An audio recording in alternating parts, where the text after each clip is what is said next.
একদিকে মা তানুজা, অন্যদিকে শাশুড়ি বীণা দেবগন, মাঝে হাসি মুখে দাঁড়িয়ে আছেন কাজল। ইনস্টাগ্রামে বাবা ও শ্বশুরের ছবি পোস্ট, মোট 3টি ছবি পোস্ট করে জাতীয় অভিভাবক দিবসে বাবা, মা, শ্বশুর ও শাশুড়িকে ধন্যবাদ জানালেন তিনি। ইনস্টাগ্রামে কাজল লেখেন, তোমরা যা করেছো আমার জন্য, সেক্ষেত্রে শুধু অভিভাবক দিবস খুবই ছোট্ট ব্যাপার, কিন্তু বিশেষ দিন বলে কথা। এই পোস্টটি করতেই হতো। ধন্যবাদ তোমাদের 4 জনকে। সঙ্গে হ্যাশট্যাগ দিয়ে জুড়ে দেন হ্যাপি প্যারেন্টস ডে।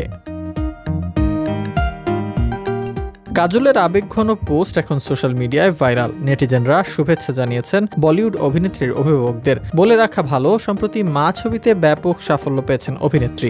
চন্দ্রপুর নামে এক গায়ের পৌরাণিক কাহিনী ভিত্তিক গল্প মা, যেখানে যুগ যুগ ধরে শিশুকন্যা নাবালিকাদের রক্তে এক অশুভ শক্তির শক্তিশালী হয়ে ওঠার কাহিনী প্রচলিত রয়েছে।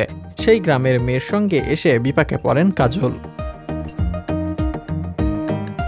আচমকাই উধাও হয়ে যায় তার কন্যা। সেই প্রেক্ষিতেই কাজল জানতে পারেন, সেই গ্রামে বিগত 3-4 মাস ধরেই একের পর এক কন্যা সন্তান উধাও হয়ে যাচ্ছে। তার মেয়েও সেই অশুভ শক্তিরই শিকার। তার বিরুদ্ধে সন্তানকে বাঁচানোর লড়াইতে ফুল মার্কস পেয়ে যান অভিনেত্রী।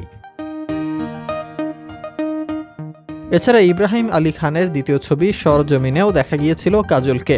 প্রভুদেবা নাসিরুদ্দিন শাহের সঙ্গে এবার মহারাজ্ঞী কুইন অফ কুইন্স ছবি করতে চলেছেন কাজল। ভিন্ন ধারায় ছবিতে তাকে দেখার জন্য মুখিয়ে রয়েছেন অনুরাগীরা।